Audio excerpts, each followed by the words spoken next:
எதிர்த்து பேசிட்டு வணக்கம். நேர்பட பேசு நிகழ்ச்சியில் உங்களை சந்திப்பதில் மகிழ்ச்சி. கர்ம வீரர் காமராசரின் பிறந்த தினமான இன்று முக்கியமான ஒரு தலைப்பு குறித்து விவாதிக்க இருக்கிறோம். கல்வி கண் திறந்தவர் என்கிற பெருமை காமராசருக்கு என்றும் உண்டு என்று புகழப்படும் நிலையில் புதிய கல்வி கொள்கை குறித்து இன்றைய நேர்பட பேச அமர்வில் நாம் விவாதிக்க இருக்கிறோம். பரிந்துரை அடிப்படையிலேயே, அதாவது பரிந்துரை நிலையிலேயே புதிய கல்விக் கொள்கை கடுமையான விமர்சனங்களையும் எதிர்ப்புகளையும் சம்பாதித்திருக்கிறது. மேலும் மொழி என்கிற பகுதியில் புதிய கல்விக் கொள்கை பல்வேறு சீர்திருத்தங்களை செய்கிறது என்கிற அடிப்படையில் மொழி குறித்த ஒரு தவறான புரிதலும் பார்வையும் ஏற்படுத்தப்பட்டிருப்பதாக விமர்சனங்கள் எழுந்திருக்கின்றன. மேலும் பல அம்சங்கள் இதோடு இணைந்து விவாதிக்கப்பட வேண்டிய அளவில் இருப்பதாகவே சொல்லப்படுகிறது. நாமும் புதிதாக அறிமுகப்படுத்தப்பட உள்ள கல்விக் கொள்கை, தேசிய கல்விக் கொள்கை குறித்து இன்றைக்கு விவாதிக்க இருக்கிறோம். நம்மோடு பொது பள்ளிகளுக்கான மாநில மேடை அமைப்பைச் சேர்ந்த கல்வியாளர் திரு பிரின்ஸ் கஜேந்திர பாபு, பாரதிய ஜனதா கட்சியைச் சேர்ந்த திரு ராமசுப்ரமணியன், மார்க்சிஸ்ட் கம்யூனிஸ்ட் கட்சியைச் சேர்ந்த வரலாற்று ஆசிரியர் திரு அருணன் மற்றும் அரசியல் விமர்சகர் திரு பெருமாள் மணி ஆகியோர் நம்மோடு இணைகிறார்கள். இவர்களுடன் விவாதிப்பதற்கு முன்பாக புதிய கல்விக் கொள்கை பரிந்துரை குழு தலைவராக இருக்கக்கூடிய TSR சுப்பிரமணியம் அவர்கள் புதிய தலைமுறைக்கு அளித்த இந்த பிரத்யேக பேட்டியில் சில அம்சங்களை பார்த்துவிட்டு விவாதத்தை தொடரலாம். லாஸ்ட் பாலிசி 1986 வந்தது. 30 வருஷம் எடுத்துப்போம். அதுக்குள்ளே நிறைய விஷயங்கள் மாறி இருக்கு. இப்போ RTI வந்து கொடுத்தோம், எல்லாருக்கும் கல்வி வேணும்னு ஒரு ஆர்வம் வந்து கொடுத்தோம். இந்தியா வந்து இவ்வளோ பெரிய கண்ட்ரி, நிறைய டிஃப்ரெண்ட் ஸ்டேட்ஸ் இருக்குது, லாங்குவேஜஸ் இருக்குது. நீங்கள் அதில் ஸ்கூலில் வந்து கிளாஸ் 5 வரைக்கும் லோக்கல் லாங்குவேஜ் டீச் பண்ணலான்னு சொல்லியிருக்கீங்க. அதுக்கப்புறம் ஆப்ஷனலாக மேண்டேட்டரியாக வச்சுக்கலான்னு சொல்லியிருக்கீங்க. அதுக்கு ரீசன் என்ன? நீங்கள் லாங்குவேஜ் பாலிசி ரொம்ப காம்ப்ளிகேட்டட் இஷ்யூங்க. ஏன்னா ஒரு ஃபார்முலா சொல்லி இந்தியா முழுக்க நடக்கிறதுங்கிறது கஷ்டம். ஏன்னா ரொம்ப 3 லாங்குவேஜ் ஃபார்முலா ஒரு 30 வருஷமாக இருக்குது. அது வந்து 3 லாங்குவேஜ் ஃபார்முலா சொல்லாவே ஆக்சுவலி இல்லை. என்ன ஃபார்முலா இருக்குது? வட இந்தியாவில் மெயின் லாங்குவேஜ் ஹிந்தியாக இருக்கணும். சவுத் இந்தியாவில் சவுத் இந்தியாவோட ஒரு லாங்குவேஜ் செகண்ட் லாங்குவேஜ் இருக்கணும்னு சொல்லிவிட்டோம். ஸோ இதெல்லாம் பேச்சில் இருக்குது. ஆல் ஓவர் இந்தியா ஒரு கிளியர் பாலிசி வேணும். 5 வரைக்கும் கம்பல்சரி எல்லா குழந்தைக்கும் லோக்கல் லாங்குவேஜ் மதர் டங்கில் தான் பண்ணித்தரணும்னு சொல்லிவிட்டோம். அதுக்கப்புறம் அவா ஹிந்தி, தமிழ் அதெல்லாம் பண்ணலாம். ஆனால் 3 லாங்குவேஜ் ஸ்கூல் ஹை ஸ்கூல் முடிகிற வரைக்கும் இல்லாட்டி வேணும். எந்த 3 அவ சௌரியம். இங்கிலீஷ் கம்பல்சரி சொல்லலை. ஆனால் எப்போ வேணால் இன்ட்ரடியூஸ் பண்ணுங்க. சாய்ஸ் கொடுத்துனோ குழந்தைக்கு சாய்ஸ் கொடுங்க. அவங்க கல்வி மதர் டங்கு தான் இருக்கணும். அதை தவிர 2ஆம் லாங்குவேஜ் தமிழ் கிளாஸ் 1, 2, 3, 5 எப்போ வேணால் பண்ணிக்கலாம். எப்படி குழந்தைக்கு சௌரியமோ அப்படி பண்ணிக்கலாம். ஸோ நாங்கள் சாய்ஸ் கொடுத்துருக்கோம். நாங்கள் எசென்ஷியலாக என்ன சொல்லிருக்கோம்னா, மதர் டங்கை பேசிக்காக வச்சுக்கோங்க. மதர் டங்கில் போஸ்ட் கிராஜுவேட் வரைக்கும் எஜுகேஷன் பண்ணுறதுக்கு ஃபெசிலிட்டி கொடுத்துருங்கோ. யாரெல்லாம் படிக்கணும் ஆசைப்படனா கொடுத்துருங்கோ. அதை தவிர சாய்ஸ் விட்டுருங்கோ பீப்புளுக்கு. ஹிந்தி கம்பல்சரி சொன்னால் சவுத் இந்தியாவில் பிடிக்காது. ஹிந்தி வேணா படி வேண்டாம் எல்லாம் 80% ரெடி பண்ணிட்டு இருக்கான். புதிய கல்விக்குழு பரிந்துரை அந்த குழுவின் தலைவர் திரு TSR சுப்பிரமணியத்தின் பிரத்யேக பேட்டியை பார்த்தோம். தொடர்ந்து வாதிக்கலாம். திரு பிரின்ஸ் கஜேந்திர பாபு, மேலோட்டமாக இந்த டிராஃப்டை படித்து விட்டு ஒரு புரிதல் சாமானிய மக்கள் மத்தியில் ஏற்படும் போது எந்த மொழி வேணாலும் படிச்சுக்கலாம். இப்போ TSRோட இதுலன்னு சொன்னால் எந்த 3 மொழி அப்படிங்கிறது ஒரு ஆப்ஷனல். அப்போ கூடுதலாக கற்பதற்கான ஒரு வாய்ப்பு அப்படிங்கிற மாதிரியான ஒரு அர்த்தம் புலப்படுவதற்கான அனைத்து வாய்ப்புகளும் இருக்கின்றன. இன்னொன்று, டிராஃப்ட் லெவல்லே இதை எதிர்ப்பதற்கும் விமர்சிப்பதற்கும் என்ன தேவை எழுந்திருக்கிறது? 2 விஷயம். மொழியிலிருந்து நீங்கள் தொடங்குறதுனால சார் வந்து அவருடைய கமிட்டி ரிப்போர்ட்டில் என்ன சொன்னாருன்றத பப்ளிக் டாக்குமெண்ட்டில் வரல. ஆனால் கவர்மெண்ட் நாங்கள் இதை பண்ண போகிறோன்னு ஒரு 43 பேஜஸ் போட்டிருக்காங்க. அந்த 43 பேஜஸ் இன்புட்டில் பார்த்தீங்கன்னா இஃப் த ஸ்டேட்ஸ் ஸோ டிசையர்ன்ற வார்த்தை போட்டிருக்காங்க. மாநிலங்கள் நினைத்தால் தாய்மொழி அல்லது மாநில மொழியில். அப்போது மாநிலங்கள் நினைக்கலன்னா தமிழ்நாடு அரசு ஏற்கனவே 1ஆம் வகுப்பிலிருந்து ஆங்கில வழி அப்படின்னு சொல்லிட்டாங்க. அப்போ மாநிலங்கள் நினைக்காமல் போனால் அப்போ அவர் சொன்ன மாதிரி option is not with the student, option is with the ஸ்டேட்ன்ற மாதிரி அந்த பாலிசி இனிஷியேட்டிவ்ல சொல்லியிருக்காங்க. ரெண்டாவது அப்போ இருக்கும் பொழுது அந்த அர்த்தம் என்ன கொடுக்குதுன்னா 6ஆம் வகுப்புக்கு மேலேயே அது ஆங்கிலம் தான் இருக்கும். அதனாலதான் அவங்க ரொம்ப ஸ்ட்ரெஸ் பண்றாங்க, நீங்க பிரைமரி கிளாஸ்லயே இங்கிலீஷை ஒரு செகண்ட் லாங்குவேஜா நீங்க டீச் பண்ணணுன்றது. செகண்ட் கேட்டீங்க, தொடக்கத்திலேயே இதை ஏன் எதிர்க்கிறாங்கன்ட்டு. 3 லெவல்ல ஃபில்ட்ரேஷன் நடக்கு. ஒன்று 5ஆம் வகுப்பு வரைக்கும் நோ டிடென்ஷன். ஆனால் 6ஆம் வகுப்புலேருந்து 8ஆம் வகுப்பு வரைக்கும் 1 இயர் டீடைன் பண்ணுங்க. அந்த இயரில் கூட அவன் அந்த ஸ்கில்ஸ் அக்வயர் பண்ணலாம். அவங்களுக்கு ஆல்டர்னேட்டிவ் எஜுகேஷன் சஜஸ்ட் பண்ணுங்கன்னு சொல்லியிருக்காங்க. சுப்ரீம் கமிட்டி ரிப்போர்ட்டுக்குள்ள என்ன சொல்லியிருக்காங்கன்னு கேட்டால், ஆல்டர்னேட்டிவ் எஜுகேஷனை ஒகேஷனல் எஜுகேஷன் சொல்லியிருக்காங்க. அப்போ இவங்க ஒகேஷனல் எக்ஸ்பிளிசிட்டா சொல்லலைன்னா கூட ஆல்டர்னேட்டிவ்னா வேற என்ன ஆல்டர்னேட்டிவா இருக்க முடியும் அப்படின்ற கொஸ்டின் வருது. அப்போ மாற்று கல்விங்கிறது தொழில் கல்வி அப்படிங்கிற அதுதான் அந்த சுப்ரீம் கமிட்டியில ரொம்ப தெளிவா இருக்கு. இதுல வந்து அது தொழில் கல்வி தான். சப்போஸ் ஒருத்தன் 6லேருந்து 8 கூட தப்பி வந்துட்டான்னு சொன்னா 10ஆம் கிளாஸ்லயே லெவல் ஏ லெவல் பின்னு பிரிக்கிறாங்க. செகண்டரி லெவல்ல உலகத்துல எந்த பகுதியிலையும் லெவல் ஏ லெவல் பின்னு பிரிக்கிற ஏற்பாடே கிடையாது. அதுதான் அவன் ஹையர் செகண்டரியில் எடுக்க போறானே. இப்போ எனக்கு மேக்ஸ் வேணும்னா நான் மேக்ஸ் ஹையர் செகண்டரியில் எடுக்க போறேன், மேக்ஸ் வேண்டாம்னா வேற சப்ஜெக்ட் இருக்கு. செகண்டரி லெவல்லையே நீ லெவல் ஏக்கு போ. இப்போ அவங்க அது காரணம் என்ன சொல்றாங்கன்னா, பெரும்பகுதி மாணவர்கள் ஃபெயில் ஆகிறது மேக்ஸால, சயின்ஸால, தமிழாலன்றாங்க. பள்ளிக்கூடங்கள்ல மாணவர்கள் ஏன் மேக்ஸ், சயின்ஸ், இங்கிலீஷ்ல ஃபெயில் ஆகுறாங்க அப்படின்னு கேட்டா, நீங்க இங்கிலீஷ் டீச்சர் போஸ்ட் தனியா கொடுத்திருக்கீங்களா? பிஜி இங்கிலீஷ் எல்லாருக்கும் கொடுத்திருக்கீங்களா? பிடி இங்கிலீஷ் கொடுத்திருக்கீங்களா? அதே மாதிரி மேக்ஸ் டீச்சர், மேக்ஸ் மெயினா எடுத்தவங்க, அதே மாதிரி சயின்ஸ் மெயினா, சயின்ஸ்ல 4 டீச்சர்ஸ் இருக்காங்க, பிசிக்ஸ், கெமிஸ்ட்ரி, ஜுவாலஜி, பாட்னின்ட்டு. அப்போ பிசிக்ஸ் மேஜர் பிசிக்ஸ்க்கு, கெமிஸ்ட்ரி மேஜருக்கு பிசிக்ஸ், கெமிஸ்ட்ரிக்கு அந்த மாதிரி நீங்க கொடுத்தீங்களா? இதெல்லாம் என்கொயரி பண்ணாம நீங்க போயிட்டு பழைய பையன் மேல போட்டு நீ வந்து பர்சூ பண்ணணும்னு நினைச்சா, அதாவது மேக்ஸையோ சயின்ஸையோ பர்சூ பண்ண நினைச்சா நீ அது லெவல் ஏக்கு போ, இல்லைன்னா லெவல் பிக்கு இருந்துன்னு சொல்லும்போது அங்க ஒரு ஃபில்ட்ரேஷன் வந்து ஆரம்பிக்கிறது. அப்போ இந்த பாலிசி பிரைமரி ஸ்கூல் லெவல் என்ன சொல்லுதுன்னா, எல்லோருக்கும் ஈக்விட்டபிளான எஜுகேஷன்றது இம்பாசிபிள்னு சொல்லுது. இன்னொரு மோசமான ஒரு வார்த்தையா நாங்க பாக்குறது என்னன்னு கேட்டா, மோஸ்ட் டிஃபிகல்ட் சர்க்கம்ஸ்டன்சஸ்ல இருக்கிறவங்க, மோஸ்ட் டிப்ரைவ்டு பீப்புளுக்கு, அவங்களுக்கு போய் ஆல்டர்னேட்டிவ் ஸ்கூல்னு சொன்னா what will happen to the constitutional vision? எல்லோருக்கும் சமத்துவம். அப்போ எவன் மோஸ்ட் டிப்ரைவ்டா இருக்கானோ அவனுக்கு மெயின் ஸ்ட்ரீம் கொண்டு வர்றதுதான் இந்த 68 ஆண்டு கால போராட்டம். இப்போ அவனுக்கு அது சாத்தியமே இல்லை. அதனால அவனுக்கு வந்து நீங்க ஒரு மாற்று கல்வியை கொடுங்க அப்படின்னு சொல்றது ரொம்ப ஆபத்தானது. இல்ல, 2 விஷயம் இருக்குல்ல. இப்ப நீங்க 5ஆம் வகுப்பு வரை உங்களை ஃபெயில் ஆக்க மாட்டாங்க. இளைய மக்கள் மொழியில பேசணும் அப்படிதான், டிடென்ஷன்றது அப்படிதான், ஃபெயில் ஆக்க மாட்டாங்க. அதற்கு பிறகு கட்டாயம் பாஸ் பண்ணணும் அப்படிங்கறத கொண்டு வராங்க. பல இடங்கள்ல 10ஆம் வகுப்பு 8ஆம் வகுப்பு வரைக்கும் பல மாநிலங்கள் அங்கங்க இருக்கு.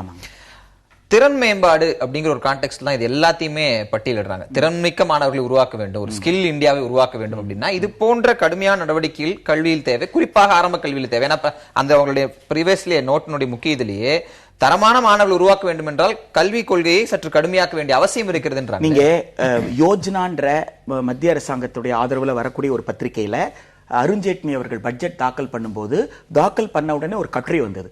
அந்த கட்டுரையில மிக சரியான ஒரு விமர்சனத்தை அவங்க வச்சிருந்தாங்க. என்ன சொல்லியிருந்தாங்கன்னா, இப்ப இந்த பட்ஜெட் அலோகேஷன்ல நீங்க குறைச்சிருக்கிற பணம் இது அத்தனையும் சேர்த்து பார்க்கும் பொழுது செமி ஸ்கில்ட், அரைக்குறை திறன் இருக்கக்கூடிய, மிக குறைந்த வேலை மிக குறைந்த கூலியில வேலை செய்யக்கூடிய ஒரு கூலி பட்டாளத்தை உருவாக்குவதற்கு தான் இது பயன்படுமே தவிர, இந்த ஸ்கில் டெவலப்மெண்ட்ன்றது யூனிவர்சலைசேஷன் ஆஃப் எஜுகேஷன் பிரைமரி ஸ்கூல்ல அடையாம இது சான்ஸே கிடையாதுன்னு சொல்லியிருக்காங்க. ஒரு பிரைமரி எஜுகேஷன், செகண்டரி எஜுகேஷனோட நோக்கமே ஒரு குழந்தைக்கு நல்ல மொழியை பேசுவது, ஆங்கிலமோ தமிழோ எதுவா இருந்தாலும் அது பேசுவது, கணக்கு நல்லா, அதுதானே ஸ்கில். வேற என்ன ஸ்கில்ல நீங்க ஸ்பெஷலா கொடுக்க போறீங்க? ஒரு குழந்தைக்கு கடிதம் எழுத தெரியணும், அதுதான் கரிக்குலம். ஒரு குழந்தைக்கு கற்று எழுத தெரியணும், கணக்கு போட தெரியணும், நீங்க கேள்வி கேட்டா பதில் சொல்ல தெரியணும், அதுதான் கரிக்குலம். இதை தாண்டி வேற என்ன ஸ்கில்? எம்ப்ளாயபிலிட்டி ஸ்கில்ன்றது செகண்டரி ஸ்கூல் லெவல்ல எங்கிருந்து வந்தது? அப்ப 18 வயது முடிவதற்கு முன்பாகவே ஒரு பையனை வேலைக்கு அனுப்புவது அப்படின்னு மிக தெளிவா சொல்லியிருக்காங்க. 15ல இருந்து 24 வரைக்கும் young பீப்புள்ன்றாங்க. How can it be 15 ல இருந்து 18 வரைக்கும் still is a child இல்ல? Before he completes that childhood நான் அவனுக்கு வந்து எம்ப்ளாயபிலிட்டி ஸ்கில் கொடுக்கறேன்னு சொல்றது இது எந்த வகையிலும் ஏற்புடையது அல்ல. இல்ல, ஏற்புடையது அல்ல அப்படிங்கறத தாண்டி மறுபடியும் இங்க ஒரு விஷயம் இருக்கு. 20 ஆண்டுகளாக ஒரு குளோபல் டெக்ஸ்ட்ல நம்ம வந்துட்டு இருக்கோம். சுற்றிலும் உலகம் வேகமாக வளர்ந்து கொண்டிருக்கிறது. போட்டி, இந்த வயது வரம்பு குறைந்து கொண்டே இருக்கிறது, ஒரு தரப்புல வாதம் வைத்துக் கொண்டே இருக்கிறார்கள். அப்ப 15 வயதிலிருந்தே அவர்களை ஊக்கப்படுத்துவது, எம்ப்ளாயபிலிட்டிக்கான ட்ரைனிங்கை கொடுத்தாதான் ஒரு 19, 20, 21 வயது கடக்கும் போது இந்த குளோபல் காம்படிஷன்ல அவனால் நிக்க முடியுன்றாங்களே. இது தனி மனித மேம்பாடாக, தனி மனித வருமானத்திற்காக அப்படின்னு பாக்குற ஆங்கிள் வந்து நியாயமாக கூட படலாம். ஆனால் சமூக மேம்பாடு, நாட்டின் மேம்பாடு அப்படி சொன்னா ஒரு சி.வி. ராமன் எங்கே இருந்து உருவாவார்? ஒரு ஒரு சீனிவாச ராமானுஜம் எங்கே இருந்து உருவாகுவார்? ஒரு திருவள்ளுவர் எங்கே இருந்து உருவாகுவார்? அப்படின்னு இந்த நவீன கான்டெக்ட்ல, பள்ளிக்கூடமே இல்லாத நேரத்தில் உருவான திருவள்ளுவர் வேற. இன்னைக்கு ஒரு சிறந்த இலக்கியவாதி வேணும்னு சொன்னா அந்த இலக்கியத்தில் ஒரு ஆழமான அறிவு இருக்க வேண்டாமா? அப்போ அவனுக்கு வெவ்வேறு திறன்கள் இருக்கு அப்படின்றதுனால நீ வேலைக்கு போற திறனை வளர்த்துக்கொண்டு சொல்றது எந்த வகையில நியாயமாக இருக்க முடியும்? திரு ராமசுப்ரமணியன், மேலெழுந்த வாரியாக இதை பார்க்கும்போது ஒரு ஸ்கில் இந்தியாவை உருவாக்குவது 68 ஆண்டு காலமாக நடக்காத ஒன்றை அடுத்த தலைமுறைக்கு நாங்கள் உருவாக்குறோம் அப்படிங்கிற மத்திய அரசினுடைய தொடர்ச்சியான அந்த ஒரு கோஷம் எல்லா இடங்களையும் எதிரொலிக்கிற டிராஃப்டை முழுமையா படிக்கும் போது வருது. ஆனா அந்த ஸ்கில் இந்தியா அப்படிங்கிறது ஒரு இரவுலையோ ஒரு நாள் இதுலயோ இல்ல ஒரு பாலிசி இம்ப்ளிமெண்ட் பண்றதுலயோ வந்துட முடியாதுங்கிறது யதார்த்தமான ஒரு உண்மை. அப்ப நீங்க சமமற்ற இருக்கக்கூடிய தளத்தை சமன்படுத்துவதற்கு முன்பாகவே அவர்களிடம் ஒரு போட்டியை உருவாக்கக்கூடிய வகையில் ஒரு சிலபஸ் டிசைன் பண்றது என்ன மாதிரியான அரசியல்? முதல்ல ஃபர்ஸ்ட் நீங்க ஆரம்பத்தில் சொன்னது போல இன்னைக்கு காமராஜர் பிறந்த நாள், இன்னைக்கு இந்த ஒரு நல்ல விஷயத்தை பேசுவதற்கு வாய்ப்பளித்திருக்காங்க, உங்களுக்கு நன்றி. ரெண்டாவது நன்றினா நம்ம நண்பர் கஜேந்திர பாபு, நான் வெளிநாட்டிலேருந்து வந்த உடனே இதை பற்றி ஏதோ ஒரு இன்ஃபர்மேஷன்லாம் வந்திருக்கு, பிட்ஸ் அண்ட் பீசஸ் தான் கிடைச்சிது.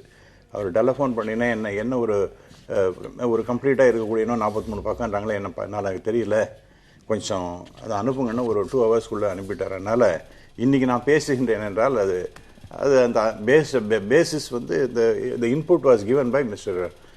Gajendra Babu, so I should thank him for that. So having said that, நல்ல சில விஷயங்கள்லாம் நம்ம எடுத்த உடனே இப்போ நல்லதுன்னு பேசுவார் நான் நினைச்சேன். ஏனென்றால் நானும் அவரும் பல காலமாக இதை பற்றி பேசிக்கொண்டிருக்கோம், பல இடங்களில் பேசிக்கொண்டிருக்கின்றோம். ஒன்று, யூனிவர்சலைசேஷன் ஆஃப் எஜுகேஷன், எல்லாருக்கும் கல்வி அப்படிங்கிறது இந்த ரைட் டு எஜுகேஷன் ஆக்டில் என்ன சொல்கிறாங்கன்னா 6லேருந்து 14 வயசு வரைக்கும் இருக்கக்கூடிய குழந்தைகளுக்கு தான் அப்படின்னு. இந்த புதிய கல்விக் கொள்கை இது ஒன்றும் முழுமையாக வரவில்லை.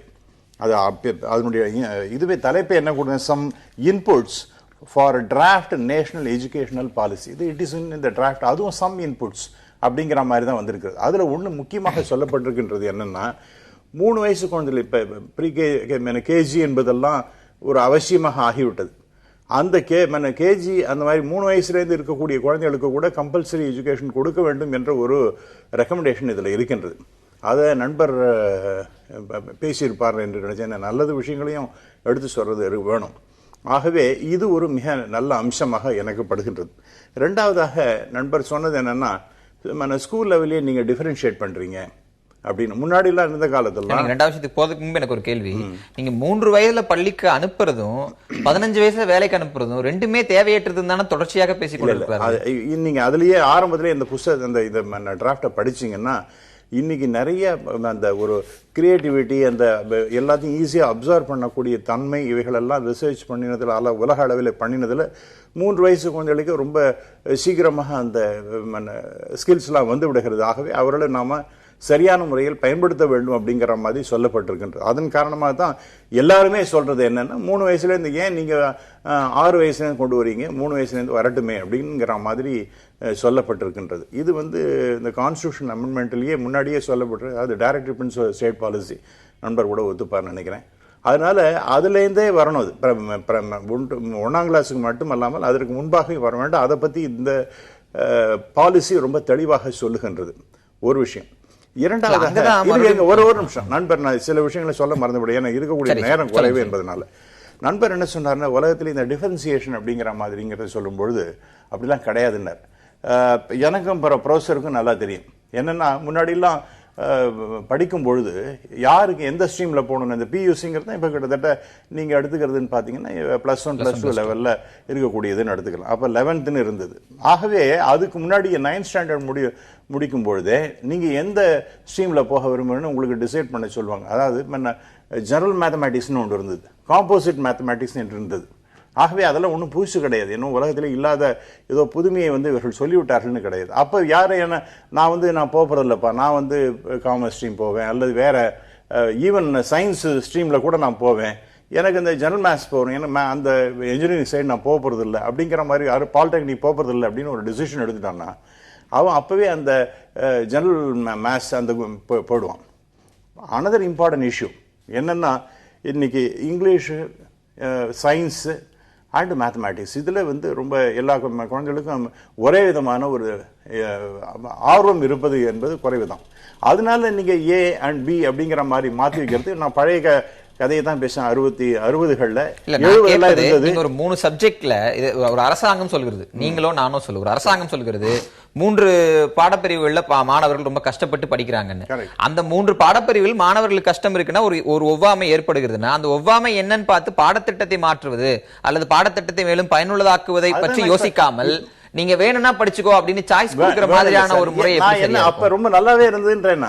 இன்ஃபேக்ட் அப்ப வந்து இந்த general mathematics and composite mathematics என்ற வகையில் இருந்தது. பல மாணவர்கள் அந்த மாதிரி ஸ்ட்ரீம்ல போய் கொண்டிருந்தார்கள். இப்ப இன்னும் புதுசா நாம கொண்டு நீங்க சொல்லுங்க, நீங்க please allow me to talk. அப்ப வந்து 9ஆம் கிளாஸ்ல எலெக்டிவ் எடுத்து 11ஆம் கிளாஸுக்கு எலெக்டிவ் முடிச்சுட்டான். அதுக்கப்புறம் பியூசி போயிட்டான். இப்ப அந்த சிஸ்டம் சரியில்லைன்றதுனாலதான் 10வது அப்படின்றது செகண்டரி லெவல், அதுக்கு கீழே இருக்கிறது அப்பர் பிரைமரி தான். அப்பர் பிரைமரி முடிச்சுட்டு செகண்டரியில இடைநிலை கல்வியில சமமாக எல்லோரும் படிக்க வேண்டும் என்பதனாலதான் ஒரு குறைந்த அளவு elements of maths, elements of science, elements of language, social science அப்படி வச்சிருக்காங்க. இப்போ நீங்க அந்த சிஸ்டத்தையும் இப்ப இருக்கிற சிஸ்டத்தை கம்பேர் பண்ண முடியாது. ஏன்னா இப்போ பியூசி 1 வருஷம் படிக்கல, ஹையர் செகண்டரி 2 வருஷம் படிக்கிறான். அவன் ஜெனரல் மேக்ஸா பிசினஸ் மேக்ஸா எப்ப தீர்மானிக்கிறான்? +1 வரும்போது தீர்மானிக்கிறான். பிசினஸ் மேக்ஸ் வேணா ஜெனரல் மேக்ஸ் போறான். நான் அதுதான் என்ன சொல்ல வரேன், நீங்க அப்ப பார்த்தாலும் என்ன நீங்க கூட்டி கழிச்சு பார்த்தா 11+1 இருந்தது. அந்த பியூசி அப்படி நீங்க போட்டீங்கன்னா இன்னைக்கு அந்த 10+2 அப்படிங்கிற கணக்கு தான் வரும். ஆக அப்ப அது சௌரியமாகவே இருந்து நிறைய மாணவர்கள் பயன்பெறும் வகையிலே தான் இருந்தது. அதனால இது ஒன்றும் பெரிய புதுமையானது ஒண்ணுமே. திரும்பவும் நம்ம 1 இயருக்கு போயிரல. ஹையர் செகண்டரி இஸ் +2 தான். கரெக்ட் தான் சார். 10thலயே நீங்க 10thல படிக்க வேண்டிய மினிமம் லெவல கூட நீங்க குறைக்கிறீங்களே. இல்ல அதாவது நீங்க உங்களுக்கு ஆர்வம் கணக்கு எனக்கு வரல சார். எனக்கு ஐ டோன்ட் நோ, கணக்கு எனக்கு வரமாட்டேங்கிறது. எனக்கு நான் பாரதியார் மாதிரி கணக்கு ஆமணக்கு எனக்குன்னு நான் சொல்லிட்டு உட்காந்துருக்கேன். எனக்கு அதுல ஆர்வம் இல்ல. நீங்க அதுல போய் ஃபெயில் ஆகுறதுல நீங்க உங்களுக்கு இன்ட்ரெஸ்டா? எனக்கு அடிப்படையாக சில ஆர்வத்தை தாண்டி மனிதனின் அடிப்படை தேவைங்கிற அடிப்படையில் அதைத்தான் நான் சொன்னேன். அதனால மேத்ஸ்ங்கிறதை கம்ப்ளீட்டா வித்ட்ரா பண்ண சொல்லல. பேசிக்கா உங்களுக்கு என்னென்ன வேணுமோ அதெல்லாம் கொடுக்கப்படுங்க. காம்போசிட் மேத்தமேட்டிக்ஸ் இருக்கின்றது. மீண்டும் பழைய ஒரு சூழலுக்கு நாம் போகிறோம். புதுசா நம்ம அறிமுகப்படுத்தல. இது இன்றைய தேவை, மாணவர்களுக்கான வாய்ப்பை வழங்குகிறோம். அவங்கள வந்து ஃபெயில் ஆக்குறதோ இல்லை எங்களுக்கு உடன்பாடு இல்லைன்னு ஒரு குரல் எழுப்பப்படுகிறது. இது எப்படி பாக்குறீங்க? அதாவது சமூக அதிகாரம் என்பது கல்வியிலிருந்து தான் பிறக்கிறது என்பதை ஆதிக்க சக்திகளுக்கு ரொம்ப நல்லா தெரியும். ஆதி காலத்திலிருந்து இன்னைக்கு வரைக்கும் அதுதான் நிலைமை. அதனால் அவங்க கல்வியில் ரொம்ப கவனமாக இருக்காங்க. அதை எப்படி தங்களுடைய கட்டுக்குள்ளே வச்சுக்கிறாங்கன்னா, சமூக அதிகாரத்தை தங்கள் கட்டுக்குள் வைத்திருக்க வேண்டுமென்றால் கல்வியை தங்கள் கட்டுக்குள் வைத்திருக்கணும். என்னை பொறுத்தவரை 3 வழிகள் மூலமாக அதை செய்கிறாங்க. ஒன்று, எல்லாருக்கும் கல்வி தேவையில்லை, இதுதான் அவங்களுடைய சிந்தனை. 2வது, ஏதேனும் ஒரு மொழியை திணித்து அதன் மூலமாகவும் அந்த தடுப்பணையை அவங்க உருவாக்குறாங்க. 3வது, அவ்வளவும் தாண்டி வந்தாலும் நான் சொல்லித்தர்றது தான் பாடம் என்று பாடத்திட்டத்தை அவர்கள் தங்களுக்கு ஏற்றாற்போல் வடிவமைத்துக் கொள்கிறார்கள். நான் ரொம்ப கவலையோடு பார்க்கறது என்னன்னா, புதிய கல்விக் கொள்கை என்று இதற்கு பெயர். நண்பர் சரியாக குறிப்பிட்டது போல சம் இன்புட்ஸ், சில பங்களிப்புகள் இதுக்கு செய்யப்பட்டிருக்கு, அதற்கான வரைவுக்கு என்று அந்த மனிதவள மேம்பாட்டுத்துறை தன்னுடைய வெப்சைட்டில் அதை போட்டிருக்காங்க. அதை படித்து பார்த்தா எனக்கு என்ன வேதனையாக இருக்குன்னா, கிட்டத்தட்ட இந்த 3 வேலையும் நடக்குது. உதாரணமாக 5ஆம் வகுப்பு வரைக்கும் தான் நீங்கள் எளிமையாக சொன்னது போல ஃபெயில் ஆகாமல் போக முடியும்.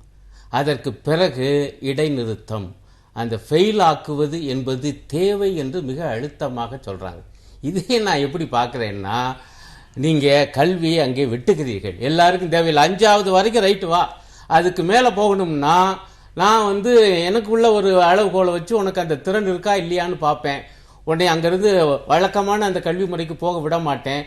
கஜேந்திர பாபு சரியாக குறிப்பிட்டது போல வேறு ஒரு கல்வி முறைக்கு போவேன், இல்லாட்டி நீ பள்ளியை விட்டு வெளியேறு. இது எப்படி எனக்கு புரியல. இந்த நவீன காலத்தில் 6ஆப்பில் ஃபெயில் ஆகலாம், 7ஆப்பில் நீங்கள் சொல்லுகிற அளவுக்கு வராமல் இருக்கலாம், ஆனால் 8வது 9ஆவில் திடீரென்று அவன் மலரலாம். இந்த அறிவினுடைய அந்த விளக்கம் என்பதும் அந்த பரப்பு என்பது எப்பொழுது வெளிப்படும் என்று யாருக்கும் தெரியாது. அதனால தான் நீங்கள் நடைமுறையில் நீங்கள் பார்த்தீங்கன்னா 10வது வகுப்பு வரைக்கும் அநேகமாக பல இடங்கள் எப்படி வச்சுருக்காங்கன்னா, பரீட்சை நடக்கும், ஆனால் அதனாலேயே அவங்களை நிறுத்துவதில்லை. மாறாக அவன் எதில் வந்து ஒரு குறைவான மதிப்பெண் பெறுகிறான் என பார்த்து அதற்கென்று சிறப்பு ஏற்பாடு பண்ணி அடுத்தாப்புல அவனுடைய கை தூக்கி விடணும். இதுதான் ஏற்பாடாக இருக்கணும். இவங்க தடாலடியா என்ன சொல்றாங்கன்னா 5 வரைக்கும் தான் அந்த ஏற்பாடு, அதற்கு பிறகு ஃபெயில் ஆக்குவோம் என்று வருதே. அப்ப நான் சொன்ன அந்த விஷயம் முதல் இது. ரெண்டாவது ஒரு மொழியை திணிப்பது. அவர் ரொம்ப இதா நம்ம TSR சுப்பிரமணியம் ரொம்ப பெருந்தன்மையோடு அவர் சில விஷயங்களை சொல்லிட்டு போனார். ஆனால் இந்த சம் பாயிண்ட்ஸ்ல ஒரு வாக்கியம் இருக்கு, நான் நேரம் கருதி அவ்வளவு வாசிக்க முடியாது. எந்த மொழி பற்றும் பெரிய குறிப்பா சொல்லலைங்க. ஆனால் சமஸ்கிருதத்தை பற்றி மட்டும் மிக விரிவாக ரொம்ப இதா சொல்லியிருக்காங்க. எந்த அளவுக்கு சொல்லியிருக்காங்கன்னா, அது எல்லா மொழிகளையும் அதுதான் வளர்க்குது. நாட்டினுடைய கல்ச்சுரல் யூனிட்டி, பண்பாட்டு ஒருமைப்பாட்டுக்கு அதுதான் வழிவகுத்து, ஆகவே அதை மோர் லிபரல் ஸ்கேல், ரொம்ப தாராளமான முறையில் அது சொல்லித்தரணும். எங்க பள்ளியில மட்டுமல்ல, பல்கலைக்கழகத்திலையும். வேற எந்த மொழியும் இப்படி சொல்லலைங்க. இதுவே என்ன, இது ஒரு பன்முக தன்மை வாய்ந்தது.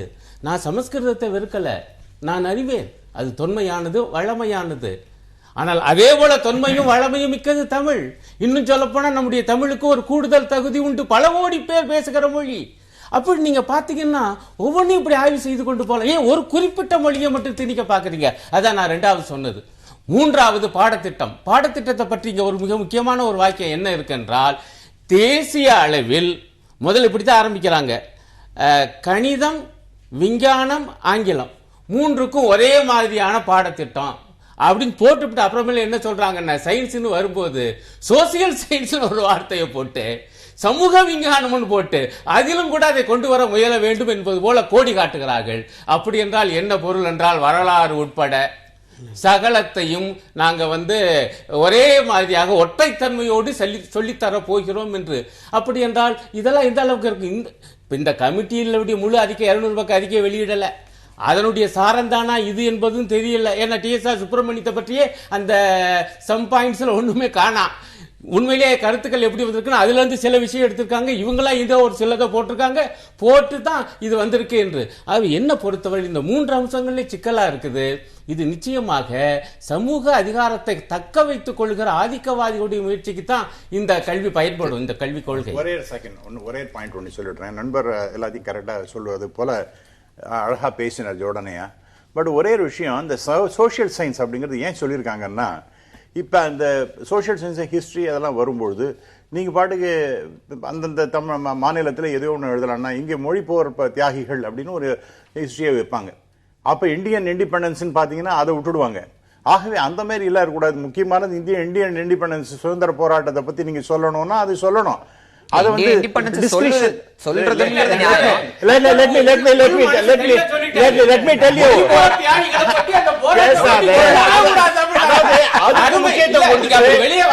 சுதந்திரத்தை பத்தி நீங்க இக்னோர் பண்ணிருக்கக்கூடிய நிலைமை. நான் என்ன சொல்றேன்னா, இவங்க discretion is yours. அப்ப ஸ்டேட்டுக்கு என்ன பண்ணுவாங்க, அந்தந்த இடத்துக்கு வந்தாப்ல இல்ல அது local history, you must also Indian history. Sir,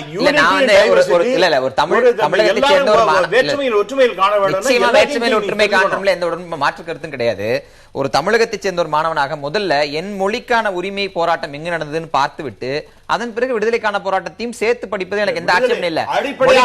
படிக்காத அப்படின்னு சொல்றது உங்களுக்கு என்ன பேசுவதற்கு அடிப்படையான காரணம் என்ன? நீங்க ஒரு இந்தியர் என்பது. ஆகவே அந்த இந்தியர் என்ற ஒரு உங்களுக்கு ஒரு அடையாளம் கிடைச்சது இந்தியன் இண்டிபெண்டன்ஸ்னால தான், அந்த ஸ்ட்ரகிள்னால தான்.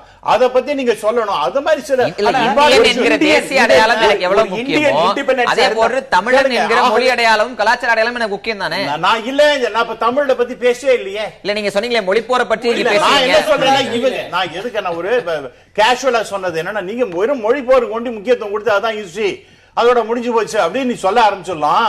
ஆகவே சில இஷ்யூஸ் இப்ப நீங்க காந்தியை பத்தி தெரிஞ்சுக்கணும், இப்படி ஒரு நேஷனல் லெவல்ல ஒரு யூனிவர்சல் ஒருமித்த வரலாற்று பாட புத்தகங்கள் உருவாக்குவீங்க அப்படி சொல்ல முடியாது சார்.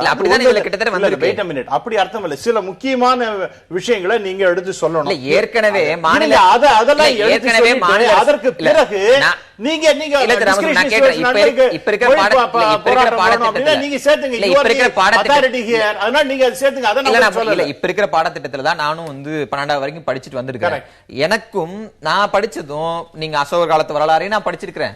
நீங்க தேசிய அளவில் நடந்த பல்வேறு போராட்டங்கள், பல தலைவர்கள், இன்னும் வடநாட்டை சேர்ந்த பல சுதந்திர போராட்ட தியாகிகளை பத்தியும் படிச்சிருக்கிறேன், தமிழகத்தை சேர்ந்த தியாகிகளை பத்தியும் படிச்சிருக்கிறேன். இப்ப இருக்கும்போது நான் படிச்சுதான் இருக்கேன். இப்ப இருக்கும்போதே படிச்சுதான் இருக்கேன். அதெல்லாம் தான் வரணுங்கிறது. நம்ம கல்வின்னு வரும்பொழுது நீங்க கம்ப்ளீட்டா உங்களுக்கு ஹிஸ்டரி எழுதுறதுக்கு உங்களுக்கே கம்ப்ளீட்டா கொடுத்தாச்சு அந்த அதிகாரம். அப்ப நாலந்தாவை பத்தி தெரியாது. இல்ல, நாலந்தாவை பத்தி நீங்க இன்னைக்கு இருக்கு சார், இன்னைக்கு நல்லதா இருக்கு, நாளைக்கு இல்லாம போய் எனக்கு தெரிஞ்சு திராவிட அதிகாரம் எனக்கு தெரிஞ்சு வாவுசியை விட அசோகரை பத்தி தான் இங்க இருக்கிற மாணவர்கள் அதிகமா தெரியும். அது இருக்கட்டும். அதான் நான் என்ன சொல்றேன், இதெல்லாம் அந்த அசோகரையும் கட் பண்ணுவாங்க.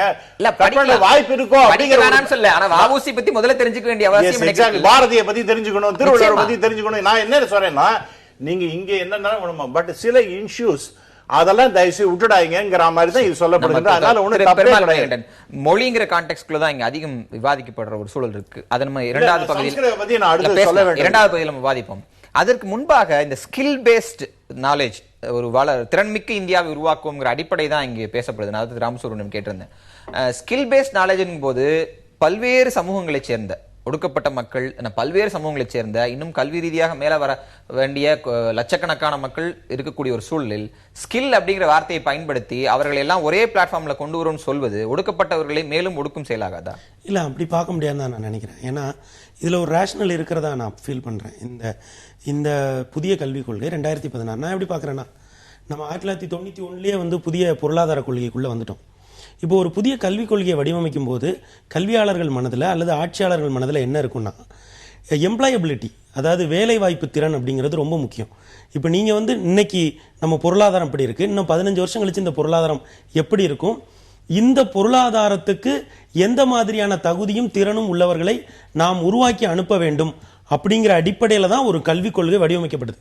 இதை ரொம்ப எளிமையா சொல்லணும் அப்படின்னா, ஆங்கில நிர்வாகம் வந்த பொழுது, ஆங்கிலேயர்கள் நிர்வாகிக்க வந்த பொழுது நமக்கு நிறைய கிளர்க்ஸ் தேவை அப்படிங்கிறதுனால ஒரு ஆங்கில வழி கல்வியை நமக்கு கொடுக்குறாங்க. ஆனா அந்த ஆங்கில வழி கல்வியை பிடிச்சு நாம பல சமூக நீதிகளை நாம அடைஞ்சோம். ஆனா அந்த கல்வியை நமக்கு கொடுக்கும்போது ஆங்கிலேயர்களுக்கு தெரியாது அது ஒரு சோசியல் லெவல் பிளேயிங் ஃபீல்டா மாறும் அப்படிங்கிறது அவருக்கு தெரியாது. ஆனா அதன் மூலம் தான் நாம் அதை உருவாக்கணும். அப்போ ஆட்சியாளர்கள் பொருளாதார நடவடிக்கைகளையும் கல்வி கொள்கைகளையும் இது ரெண்டையும் நம்ம ரொம்ப சிம்பிளா புரிஞ்சுக்கோம். நம்ம எதுக்கு படிக்கிறோம்? வேலைக்கு போறதுக்கு தானே படிக்கிறோம், இல்லீங்களா? அப்ப எந்த மாதிரியான பணி வாய்ப்புகள் இருக்கும் அப்படிங்கறத பொறுத்து தான் உருவாக்கப்படுது. இல்ல, அங்கதான் எனக்கு ஒரு பார்வை மாற்றம் இருக்கு. மறுபடியும் ஒரு திணிப்பு இருக்குல்ல, வேலைக்கு போகத்தான். இல்ல, அத திணிப்பு இந்த சமூகத்தில் வாழ்வதற்கு எனக்கு முதல்ல கல்வி தேவை, சமூக சவால்கள் எதிர்கொள்ள கல்வி தேவை. அப்பதான் வேலை. இப்ப என்னன்னா, இப்ப நம்ம ஒரு சின்ன சிக்கல் இருக்கு. இப்ப ASER 2004 ஒரு ரிசர்ச் பண்றாங்க. அதுல நீங்க என்ன போறதுன்னா, 8ஆம் வகுப்பு படிக்கக்கூடிய மாணவர்கள்ல கிளாஸ் 2ஆம் வகுப்பு படிக்கக்கூடிய பாடத்திட்டங்களை படிக்க முடியாம கூட இருக்கிறாங்க. அந்த அளவுல இருக்காங்க. இது நமக்கு பல இடங்கள்ல இது வருது. இப்ப நீங்க கூட பாத்தீங்கன்னா, பீகார்ல அந்த மாநில அளவில் முதலிடம் பெற்ற மாணவி பொலிட்டிக்கல் சயின்ஸ்ங்கிறதே எழுத தெரியாம போனாங்க. இப்ப என்னன்னா, நாம பேசாம வகுப்புகளை மட்டுமே அப்படி கடத்தி விட போறோமா, இல்ல மாணவர்களை ஒரு இடத்துல, இப்ப ஒண்ணு இல்லைங்க, 5ஆம் வகுப்பு இவங்க என்ன சொல்றாங்க, 8ஆம் வகுப்பு வரைக்கும் நீங்க சும்மா பாஸ் பண்றீங்கன்றீங்க. 5ஆம் வகுப்பு வரைக்கும் நம்ம வகுப்புகளை அப்படியே அவங்களை கடத்தி விடலாம். 5ஆம் வகுப்புக்கு மேல நாம தேர்வுகளை முறைப்படுத்தலாம், நெறிப்படுத்தலாம் அப்படின்றாங்க. இது தேவையில்லை அப்படின்னு சொல்லி, இப்ப நீங்க இந்த இடத்துலயும் 10ஆம் வகுப்புல அவங்க என்ன சொல்றாங்க, ஒரு ஃபில்டர் வைக்கிறாங்க. எனக்கு கணக்கே வர மாட்டேங்குங்க, கணக்கு வரப்போ எனக்கு ஒரு 2 ஆப்ஷன் இருக்கிறது நல்லது தானே, ஏ பின்னு எனக்கு ஒரு ஆப்ஷன் இருந்தா நல்லது தானே. நான் என்ன சொல்றேன்னா, பாரதிய ஜனதா கொண்டு வருகிறது அப்படின்னாலே அவங்க எல்லா இடங்களையும் அவங்களுடைய கொள்கைகளை திணிச்சிட முடியாது. ஏன்னா நாம ஒரு சந்தை பொருளாதாரத்தில் இருக்கோம். நீங்க நரசிம்மராவ் 1994 போய் இதுல பேசினாரு, US பார்லிமெண்ட்ல பேசினாரு, India is going to be the biggest middle class economy, no US company is going to miss it. நீங்க என்னன்னா, இந்த கல்வி அதைத்தான் மறுபடியும் சொல்றேன். நீங்க 91க்கு பிறகு நாம பொருளாதார கதவுகளை திறந்து விட்டோம் அப்படிங்கிற காரணத்துக்காகவே மீண்டும் மக்களை வணிக நோக்கிலேயே பாக்குறது இருக்குல்ல, வணிக நோக்கில மட்டும்தான். இல்ல, நான் என்ன கேக்குறேன்னா, US கம்பெனி இந்தியன்ஸ் மிஸ் பண்ண கூடாது அப்படிங்கிறது எந்த இடத்துல தேவை வருது? முதல்ல என் நாட்டுக்கு நான் வரேன். நீங்க USல இருந்து கூப்பிடுறவங்க ஒரு வணிக நோக்கத்துல தானே கூப்பிடுறாங்க. நான் என்ன சொல்றேன், இப்ப நீங்க பாருங்களேன், நிறைய பசங்க இன்னைக்கு எப்படி ஆயிடுச்சு தெரியுங்களா, என்ன படிக்கணும்னே தெரியாம 12ஆம் வகுப்பு வரைக்கும் படிச்சிடறாங்க. ஆனா நான் உங்களுக்கு சொல்றேன், சில குடும்பங்கள்ல 10ஆம் வகுப்புல நல்ல மதிப்பெண் 490 மதிப்பெண் எடுத்தா கூட போய் எக்கனாமிக்ஸ் சேர்க்கறாங்க.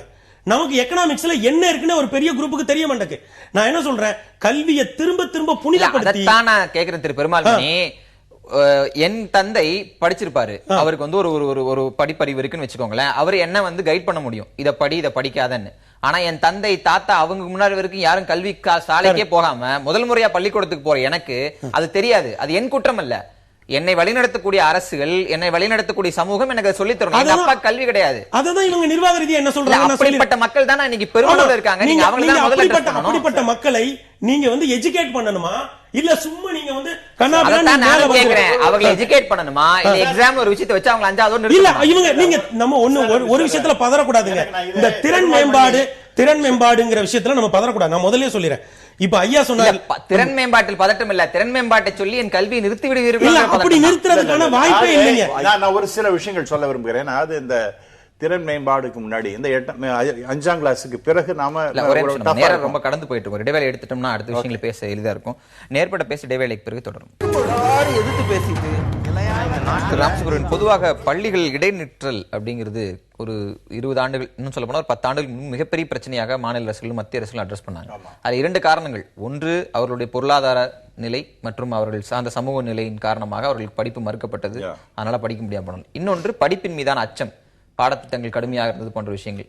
இந்த இடைநிற்றலை தடுப்பதற்காக பல சொல்யூஷன் சொல்லப்பட்டதுல பாடத்திட்டத்தை எளிமையாக்க வேண்டும், இந்த 10th வரைக்கும் பாஸ் அப்படிங்கிற விஷயங்கள்லாம் அப்போதுதான் அமல்படுத்தப்படுது. நீங்க மீண்டும் அது 5வது அப்படின்னு கொண்டு வரும்போது இடைநிற்றலை குறைப்பதற்கான விஷயங்கள் எங்க நடக்கும்? இல்ல, அது 5ங்கிறது 8ங்கிறது தான் இப்ப பிரசண்டா இருக்கு.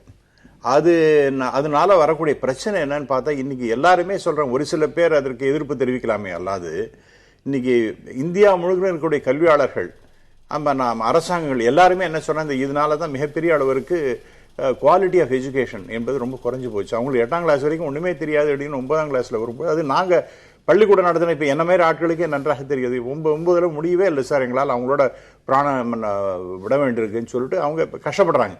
ஸோ இந்த மாதிரி நிலைமையில நீங்க மறுபடியும் வந்து 8ஆம் இல்ல 10ஆம் கிளாஸ் வரைக்கும் அப்படியே போகலாம்னு சொன்னா அப்புறம் அதுல அர்த்தம் இல்லாம. ஆகவே 2 விஷயத்துக்கு நான் தெளிவுபடுத்தணும்னு நினைக்கிறேன். நீங்க எந்த இடத்துல இந்த மாணவனை தகுதியற்றவன் அப்படின்னு சொல்றீங்கன்னா, ஒரு தேர்வு, ஆமா, அது இறுதி ஆண்டில் ஒரு தேர்வு வைக்கிறீங்க, அது டெஃபினட்டா வேணும். அந்த தேர்வில் அவன் தேராத போது அவனை தகுதியற்றவன் அப்படின்னு சொல்றீங்க. நீங்க 5 கிளாஸ் வரைக்கும் அவன் அந்த மாணவனை அந்த கட்டம் வரை தயார் செய்யாதது யார் அப்படிங்கிற கேள்வி இருக்கு. தயார் செய்யும் நிலையில் நாம் தயாராக இருக்கிறோமாங்கிற கேள்வியும் இருக்கு. இங்க ஆசிரியர்களுக்கு 5 ஆண்டுகளுக்கு ஒரு முறை பரீட்சை அப்படின்னு சொல்றீங்க. பரீட்சை எழுதின பல ஆசிரியர்கள் லட்சக்கணக்கான வேலை இல்லாம இருக்காங்க.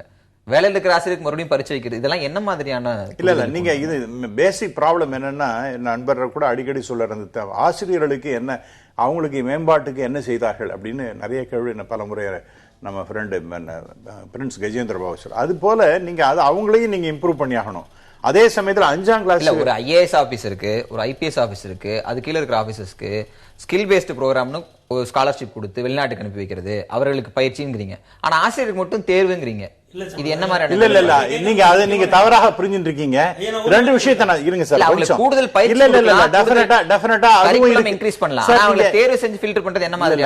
அதெல்லாம் எப்படி நீங்க நடத்துறது, எப்படி எல்லாம் மேம்பாட்டோட நீங்க செய்யணுங்கிறது வெறும் தேர்வு மட்டுமல்ல.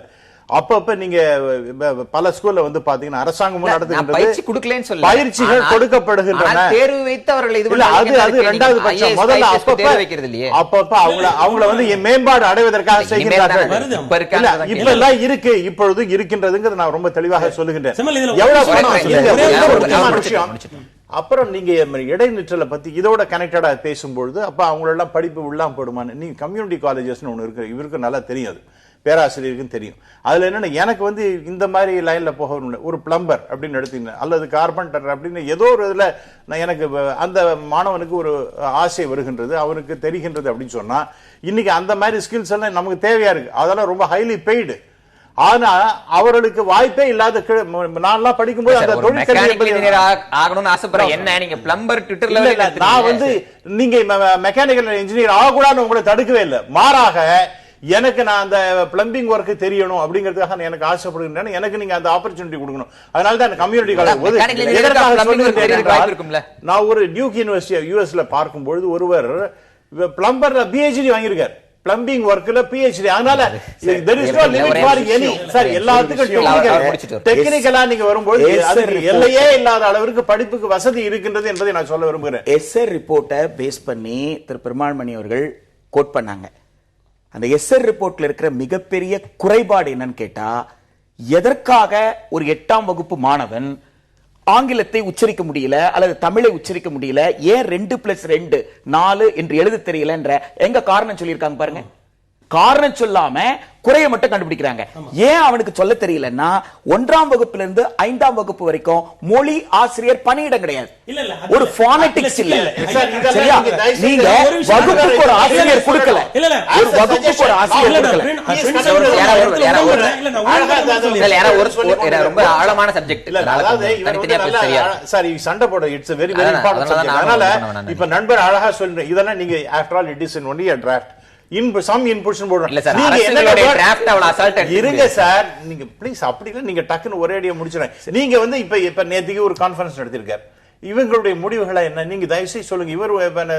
இவரால் அதை அனுப்ப முடியாதுன்னா நான் ஏற்றுக்கொள்ள தயாரா இல்ல. ஆகவே please give your suggestion. Gajendra Babu போன்றவர்களால் அனுப்ப முடியும், ஆனால் இந்த நாட்டில் இவருடைய போன்ற கல்வியாளர்களோ இல்ல இதில் துறையில் இருக்கவங்க எல்லாராலையும் இடதுசாரி பீப்புளுக்கு தான் மேக்ஸிமம் கான்ட்ரிபியூஷனா இருக்கும். நீங்க இந்த மாதிரி இடதுசாரிகளோ இல்ல இவர்களை போன்ற கல்வியாளர்களோ இல்ல அருணன் போன்ற வரலாற்று ஆசிரியர்களுக்கோ மட்டுமே கேட்கல, நீங்க எல்லா சாமானியும் கேட்டிருக்கீங்க. ஆனா அதுலயே என்ன பிரச்சனைனா, நீங்க இங்கிலீஷ்ல தான் கேட்டிருக்கீங்க, இங்கிலீஷ்ல தான் நான் பதில் சொல்ல முடியும். ஒரு விஷயம் சொல்லிடுறேன், அந்த ஏசர் ரிப்போர்ட் ஒட்டி ஐயா அண்ணன் பிரின்ஸ் அண்ணன் ஒரு அருமையான இடத்துக்கு வந்தாங்க. என்னன்னா சிமல், நான் இதை எப்படி பாக்குறேன்னா, நீங்க வந்து நான் 8ஆம் வகுப்பு வரைக்கும் பாஸ்ங்கிறது 1986 கல்விக் கொள்கை, அதற்கு பிறகு எவால்வாய் வருது. இப்ப 2016 நான் என்ன பாக்குறேன், ஒரு நடுநிலையா என்ன பாக்குறேன்னா, ஒரு 30 வருஷம் முன்னாடி நீங்க 8ஆம் வகுப்பு வரைக்கும் சும்மா பாஸ் பண்றீங்க, இப்போ 5ஆம் வகுப்பு வரைக்கும் அதை குறைக்கிறத நான் வரவேற்கிறேன். இப்போ இந்த ரிப்போர்ட் படியே பாஸ் ஆகல அப்படின்னா ஆசிரியர்கள் மேல நம்ம எந்த நடவடிக்கையுமே எடுக்கிறதே இல்லை. நம்ம அப்போ கல்வியை பரவலாக்கு, நான் வந்து ஒன்னு தெளிவா சொல்லிடுறேன், கல்வியில குவாலிட்டியை பேசிட்டு அதை பரவலாக்குறதுக்கு நான் எதிரானவன் கிடையாது. ஆனா தரமான கல்வியை வழங்கக்கூடிய இன்ஃப்ராஸ்ட்ரக்சர் இவ்வளவு இருந்தும் நீங்க ஏன் ஒடுக்கப்பட்ட பிற்படுத்தப்பட்ட பொருளாதார ரீதியா பின்தங்கி இருக்கக்கூடிய மாணவர்கள், இவங்க பெரும்பாலும் அரசு பள்ளிகள்ல தான் படிக்கிறாங்க, அங்க இருக்கிற ஆசிரியர்கள் மீது அரசாங்கம் ஏன் இந்த பாஸ்ங்கிற ஒரே ஒரு விஷயம் இருக்கு இல்லீங்களா, இதன் காரணமாக மட்டும்தான் அவங்க சும்மா அப்படி வகுப்புகளை தொடர்ந்து கடந்து போறதுக்கு அனுமதிக்கிறாங்க. ஆசிரியருடைய எண்ணிக்கை குறைவுன்ற ஒரு பிரச்சனை, ஆசிரியர்கள் கல்வியல் செயல்பாட்டு இல்லாமல் மற்ற செயல்பாட்டுக்கு ஈடுபடுத்தப்பட்டிருக்காங்க. இரண்டாவது பிரச்சனை, சுப்பிரமணிய கமிட்டி ரிப்போர்ட்ல என்ன சொல்லிருக்காங்கன்னா, நான் கரிக்குலர் ஆக்டிவிட்டி எலெக்ஷன் வர்க்குக்கு நீங்க இன்வால்வ் பண்ணிருக்கீங்க, சென்சஸ்க்கு இன்வால்வ் பண்ணிருக்கீங்க, இதனால் கற்றல் செயல்பாடு குறைந்து போகுதுன்னு சொல்றாங்க.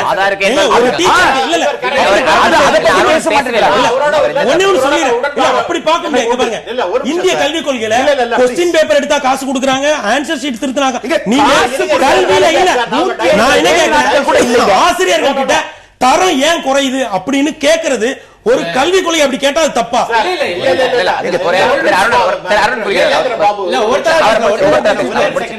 நீங்க நிறைய பேசிட்டீங்க. ஒரே ஒரு கருத்து, அதாவது கடைசியா முடிச்ச வாக்கியம் எனக்கு ரொம்ப பிடித்தமான வாக்கியம், தரத்தை பற்றி கேள்வி கேட்க கூடாதா? மிகவும் சரி. மாணவர்களுடைய தரத்தை உயர்த்துவதற்கு, கல்வி தரத்தை உயர்த்துவதற்கு சகல ஏற்பாடுகளும் செய்யப்பட வேண்டும். நான் வேணுமென்றே சகல ஏற்பாடுகள்ங்கிறேன்.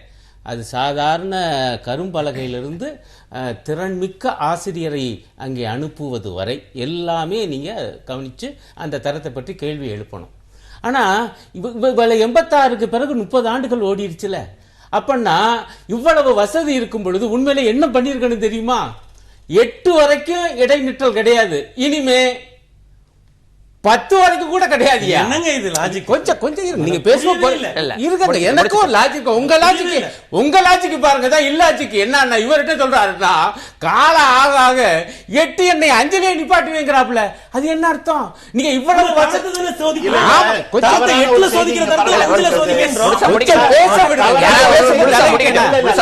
அடுத்தவங்களை முதல்ல அந்த பண்பே இல்லை. கொஞ்சம் இருங்க ஐயா, முடிக்க விடுங்க.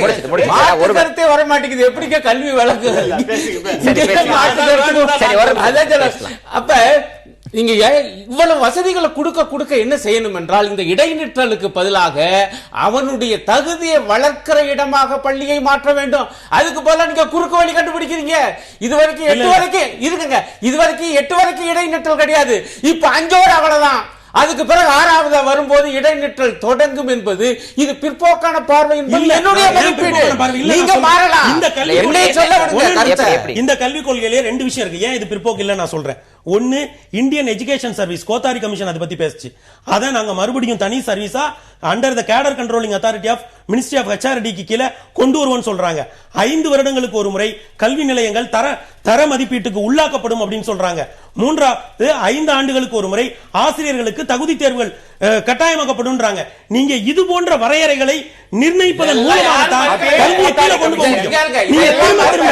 அதே கோத்தாரி கமிஷன் பொதுப்பள்ளி மூலமாக ஒரு நிமிஷம் பையனை ஃபெயில் ஆக்கி முடக்காதீங்க. முடக்கி அவர் என்ன சொல்றாரு பாருங்க, மெக்கானிக்கல் இன்ஜினியர் படிக்க கனவு கண்டவனை இருங்க, என்னை பேசுறதுங்க. நீங்க அப்படி சொல்லவே இல்ல, நீங்க சொன்ன வாக்கியத்தை நான் அப்படி சொல்றேன். நீங்க தப்பா நீங்க சரி விடுங்க. மெக்கானிக்கல் இன்ஜினியருக்கு போறதுக்கு பதிலாக அவனை பிளம்பர்ல கொண்டு போய் மாற்ற மாதிரி மடைமாற்றம் பண்ணுகிற வேலையை நாங்க 6ஆம் வகுப்புல செய்வீங்க.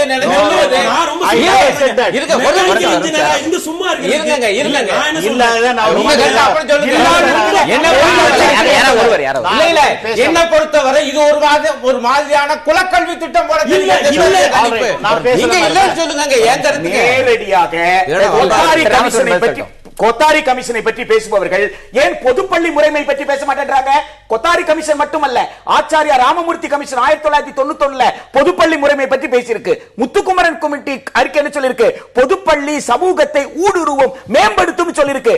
ரொம்ப வசதியா பொதுப்பள்ளி முறைமை பற்றி பேசாம கேடர் கண்ட்ரோல் சொல்ற மாநில அரசிலிருந்து மத்திய அரசாங்கத்திற்கு கேடர் கண்ட்ரோல கொண்டு போகக்கூடிய அந்த IAS எக்ஸாம் பற்றி பத்தி பேசுறாங்க.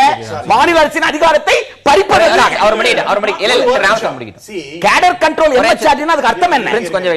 IASங்கிறதெல்லாம் கரெக்ட். இது ரொம்ப நாளா பேசப்பட்டு வருகின்ற, அதாவது அவங்களுக்கு காமன் ஸ்கூல் சிஸ்டம் ரொம்ப நாள் பேசப்பட்டது. பதில் சொல்லிட்டு சொல்லுங்க. காமன் ஸ்கூல் சிஸ்டம் ரொம்ப நாளா பேசப்பட்டது.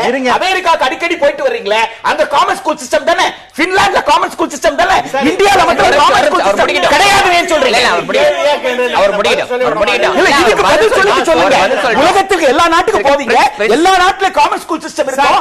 இந்தியால மட்டும் 5ஆம் கிளாஸோட ஆல்டர்னேட்டிவ் எஜுகேஷன். சார் ரொம்ப அருமையான கேள்வி கேட்டார். இதுக்கு நான் பதில் சொல்ல வேண்டிய கடமைப்பட்டிருக்கிறேன். இது எக்ஸாக்ட்லி காமன் ஸ்கூல் சிஸ்டம் தான். என்னன்னா எல்லா விதத்திலும் இந்தியா முழுவதும் அந்த சயின்ஸா இருக்கட்டும், இங்கிலீஷா இருக்கட்டும், மேத்தமேட்டிக்ஸா ஒரே விதமான நேஷனல் கரிக்குலம் என்று வருகின்றது. இங்க அமெரிக்கா பத்தி நான் பேசுறது அரசின் பொறுப்பிலும் செலவிலும் கல்வி. இவர் பேரை இவரை கிண்டல் பண்ணி இருக்கிறாரு. என்னங்க ஸ்டூடண்ட்ஸ் வந்து உங்க ஸ்கூல்ல துட்டு கட்டி படிக்கிறாங்களேன்ட்டு இவங்க பேரவனே இவரை கிண்டல் பண்ணி இருக்கிறதா அவரே சொல்லி இருக்கிறாரு. அமெரிக்கால குழந்தை எல்லாம் ஃபீஸே கட்டாத, இங்க என்ன ஃபீஸ் கட்டி படிக்கிறாங்க அப்படின்னு சொல்லிட்டு நாங்க பேசுறது state funded common school system. நான் இது வந்து இந்த ரிப்போர்ட்ல இன்னொன்னு முக்கியமான விஷயம் என்ன இருக்குன்னா, அரசாங்கம் இவர் எப்பவுமே பேசிக் கொண்டிருப்பார். அதே கோத்தாரி கமிஷன் நானும் சைட் பண்றேன். 6% GDP-ல கல்விக்காக கொடுக்கப்பட வேண்டும். அதிகமாக அரசாங்கத்தினுடைய கான்ட்ரிபியூஷன் இருக்கணும். அவங்க தான் அதிகமான பள்ளிகளையும் கல்லூரிகளையும் யூனிவர்சிட்டி நிறுவப்பட வேண்டும் அப்படிங்கிற மாதிரி எல்லாம் கூட சொல்லியிருக்கு. அதெல்லாம் அவரை ரொம்ப சிம்பிளா என்ன சொல்றாங்கன்னா, ஹையர் எஜுகேஷனுக்கு புது இன்ஸ்டிடியூஷனுக்கு நாங்க பணத்தை செலவு பண்ணவே மாட்டோம்னு சொல்லிருக்கு. புது இன்ஸ்டிடியூஷன் கிடையாதுன்னு சொல்லிருக்கு. சார் அப்படி நோ இன்வெஸ்ட்மென்ட் இருக்கு. தமிழ்லயே கொடுத்திருக்கோம், எடுத்து படிங்க. வந்து philanthropies, donations இதெல்லாம் இருங்க ஒரு நிமிஷம் கேளுங்க. philanthropies, donation, corporate social responsibility இது மூலமாக வரக்கூடிய பணத்தை வைத்துக் கொண்டு அதிகரிக்கணும். அப்புறம் 6% of the GDP will have to be for education. போக வேண்டாம். இவங்க இப்ப சொன்னது இருக்கா இல்லையா?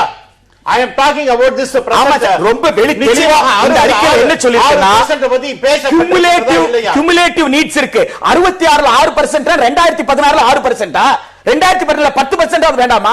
நெக்ஸ்ட் ஜிடிபி ரொம்ப வசதியா சொல்றாங்க. வேண்டாம். அப்ப இருந்த வாட் அபௌட் பட்ஜெட் அலோகேஷன் நேர கடந்து போறனால நான் முடிக்கிறேன். குவாண்டிட்டி வைஸ் அதிகமாக நான் பிரின்சன் சொன்ன இடத்துல இருந்து வரேன். இப்போ பின்லாந்துல வந்து பின்லாந்தோட எஜுகேஷன் சிஸ்டம் பத்தி என்ன சொன்னாங்க? பின்லாந்துல வந்து 7 ஆண்டு பயிற்சிகளுக்கு பிறகுதான் ஆசிரியர்கள் வந்து ஆசிரியர்களாகவே உருவாக முடியுது. அந்த அளவுக்கு அவங்க கடுமையான பயிற்சிகளை வைக்கிறாங்க. அங்க வந்து 14 நீங்க அவங்களுடைய கல்வி திட்டத்தின்படி இன்றைக்கு வந்து சிறந்த மாணவர்களை பின்லாந்து தான் உருவாக்குதுன்றாங்க. அதற்கு அந்த அரசு வந்து ரெஸ்பான்சிபிளான ஆசிரியர்களை உருவாக்குது. ஒரு மாணவனுடைய கல்வியின் மீது அந்த ஆசிரியர்களுடைய பின்லாந்துடைய மக்கள் தொகைக்கு ஒரே நிமிஷம் சார், ஒரு ஐடியல் சிச்சுவேஷன் நீங்க கொண்டு வர முடியாது. ரெண்டு விஷயத்தை எதிரே சொல்லி இல்ல சார், ஒரே நிமிஷம் சார். பின்லாந்துடைய மக்கள் தொகைக்கும் அந்த தேவைக்கும் நீங்க 7 ஆண்டு படிக்கலாம். இந்த ஐஏஎஸ் ட்ரெயினிங் ஒரு வருஷம் தான். மிகப்பெரிய எஜுகேஷன் செக்டார் என்று பார்த்தா இந்தியா தான். அதே மாதிரி வொர்ஸ்ட் குவாலிட்டி ஆஃப் எஜுகேஷன் பார்க்கும்போது ரெண்டாவது ரொம்ப மோசமான நிலைமையில இருக்கின்றது அப்படிங்கிறது என்ன பீஸா டெஸ்ட் பார்த்தோம். அப்ப லாஸ்ட் பட் அது தனியா வருது சார். ஆகவே அந்த குவாலிட்டி இம்ப்ரூவ் பண்ணனும். அந்த குவாலிட்டி இம்ப்ரூவ் பண்ணாததுக்கு இதுக்கு முன்பு ஆட்சியில் இருக்கிற அரசுகள் தான முக்கியம். அவங்க தான பொறுப்பு. ஆகவே நீங்க அடிப்படையான தரமான கல்வி கொடுத்தா நேர ரொம்ப கலந்து போயிட்டு இருக்கீங்க. இந்த புதிய கல்விக் கொள்கை வந்து இப்ப ப்ரீ எலிமெண்டரி பத்தி எல்லாம் ரொம்ப சென்சிட்டிவா பேசுறாங்க, சென்ஸா தான் பேசுறாங்க.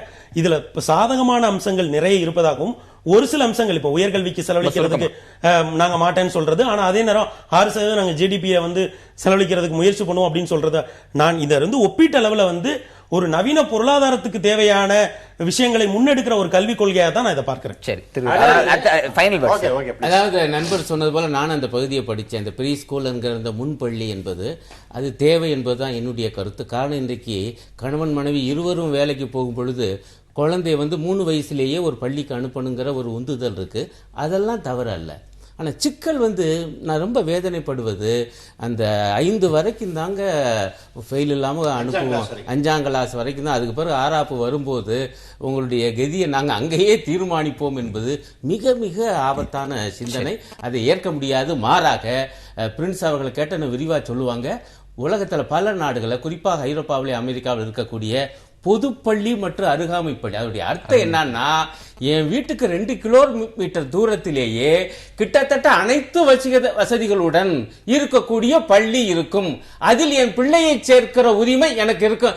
இதை ஏற்பாடு பண்றதுக்கு பதிலா பிள்ளையை தண்டிக்கிறது என்ன நியாயம்? இப்ப இருக்கக்கூடிய சட்டம் இருக்குது பாருங்க, அனைவருக்கும் கல்விங்கிற சட்டம், இதெல்லாம் இருக்கு சார். இதெல்லாம் எங்க நண்பர் இவர் படிச்சார் இல்ல, இவருக்கு நிச்சயமாக தெரியும். அருகாமை பள்ளி இருக்கின்றது. அதெல்லாம் இருக்கு எல்லா விதமான. அமல்படுத்துறது இருங்க சார், அந்த சட்டத்துல இருக்கவே இருக்கு. இது ஒரு முக்கியமான விஷயம். இல்ல ஒரு நிமிஷம், லெட் அஸ் நாட் டைவர்ட். அப்புறம் அவர் சொன்ன 1986லயே 8ஆம் கிளாஸ் வரைக்கும் பாஸ் பண்ணணுங்கிறதா கிடையாது. அதெல்லாம் இந்த சட்டம் வந்த பிறகுதான். அதுலதான் சொல்லப்பட்டிருக்கிறது. ஒரு 5-6 வருஷம் 4-5 வருஷமாக தான் இது நடைமுறையில் இருக்கு. அது வந்து that prove to be a very big failure. அதனால தான் இப்ப ரிவைஸ் பண்றாங்க 5ஆம் கிளாஸ் வரைக்கும். ரொம்ப சுருக்கம். காமராஜர் கட்டணம் இல்லாமல் கல்வியை கொடுக்கணும், மதிய உணவு கொடுக்கும் போது அங்க இருந்த பைனான்ஸ் செக்ரட்டரி சொன்னாராம், துட்டு இல்லைன்னு சொன்னாராம். அப்ப காமராஜர் சொன்னாராம், இந்த மக்களுக்கு கல்வியை தருவதற்கு எப்படி துட்டை உருவாக்கலாம் சொல்றதுக்கு தான் உன்னை வச்சிருக்கிறேன், அது முடியலன்னா நீ போ, வேற ஆளை வச்சு நான் பாத்துக்கிறேன்னு சொன்னாராம். அதையே திரு நரேந்திர மோடி அவர்களுக்கு நான் சொல்ல விருப்பப்படுறேன். கட்டணமில்லா கட்டாய கல்வியை பொதுப்பள்ளி மூலமாக அரசின் முழு பொறுப்பிலும் செலவிலும் கொடுங்க. கொடுக்க முடியலன்னா ஆட்சியை விட்டு போங்க. அதுவே உங்களை இறுதி கருத்தா எடுத்துக்கிறேன். கல்வி என்பது ஒரு சமூகத்தின் உருவாக்கம். அந்த சமூகம் அடுத்த கட்டமாக அந்த தேசத்தை உருவாக்குகிறது. பாயிண்ட் கேட்கல சார், சம்ஸ்கிருதத்தை பத்தி நீங்க நண்பர் சொன்னார். ஆனா நான் அதுக்கு நேரம் இல்லாதனால அதை நான் ரொம்ப சுருக்கமா பதிவு பண்ணுங்க. அது வந்து அது ஒரு தொன்மையான மொழின்னு அவரே சொல்லுகின்றார். இன்னைக்கு அந்த வளமையான மொழியினால பல்விதமான நன்மைகள் ஏற்படுகின்றன.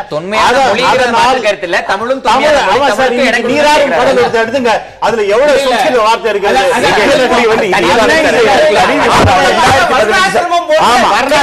கிடையாது. தமிழும்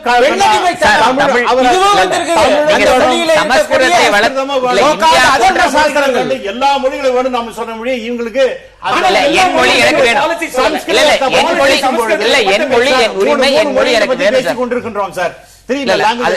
பெரிய விவாதம் அதுக்குள்ள போக நமக்கு நேரம் இல்ல. அதனால நான் நிகழ்ச்சி நிறைவு செய்யறேன். நிகழ்வில் கலந்து கொண்ட அனைவருக்கும் நன்றி. மீண்டும் ஒரு நேர்பட பேசாமல் சந்திக்கலாம்.